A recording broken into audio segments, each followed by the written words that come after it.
ভোলানাথের ব্রত কারা কারা রাখেন? বাহ, সুন্দর, মায়েরা সবাই রাখে। তা ভোলানাথের মাথায় যখন জল ঢালতে যাক তখন তো খুব সুন্দর করে সেজে যান। তা সেজে তো গেলাম গয়নাগাটি পরে, সোনা দানা পরে, কিন্তু কণ্ঠে তুলসীর মালা পরে যান কি? বাহ, সুন্দর, সবাই পরে যান তো? এর ফাঁকে একজনও তো ছিল যে পরে যায় না। রাধে রাধে। একটা কথা জেনে রাখবেন মা,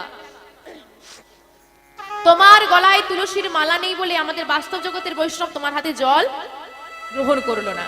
যিনি বৈষ্ণব চূড়ামণি স্বয়ং শ্রী ভোলানাথ, বৈষ্ণব চূড়ামণি, তার উপরে আর বৈষ্ণব নাই। তোমার গলায় তুলসীর মালা যদি না থাকে, তুমি সোনামুখী ডাবের জল ঢালো আর খাঁটি দুধই দাও, সে নেবে? নেবে না। তাই তুমি কত গয়নাগাটি পরে গেলে, কতটা সুন্দর দামি শাড়ি পরে গেলে, সেটা কিন্তু সে দেখে না। আগে দেখে কি মা? ভোলানাথ বৈষ্ণব যারা হয় ভক্তদের হাতেই সেবা গ্রহণ করবে, নচেতে নেবে না। এখন আমরা সেজে যাই কিন্তু কণ্ঠে তুলসীর মালা নিই না। মায়েরা ভোলানাথের ব্রত কেন করা হয় গো?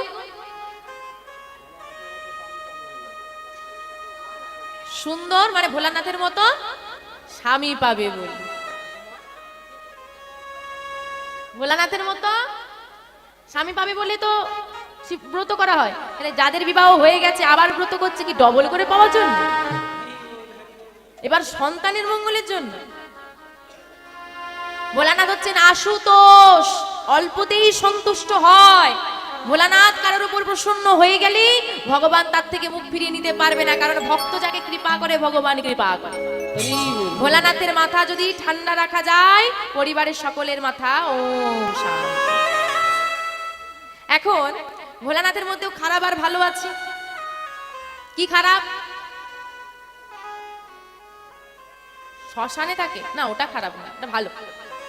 গাঁজা খায়। রাধে রাধে। আর ভালোটা কি?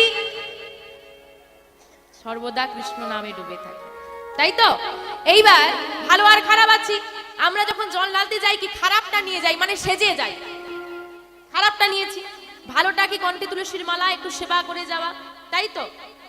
ভালোটা নিলাম না খারাপটা নিলাম। এখন ভোলানাথ বলছে খারাপ ভাবে জল ঢেলেছিস, ভালোটা নিলি না। আমি আমার যেটা আমার মতো চাস তো, আমার যেটা খারাপ আছে সেটা দেবো, ভালোটা দেবো না। এই জন্য বাবা ভোলানাথের যেটা খারাপ গুণ, ও যে বলে দিল মা না খায়, ওটাই সবার কপালে জুটে গেছে, আর ভালোটা নেই। তাই হরি বল হরি বল।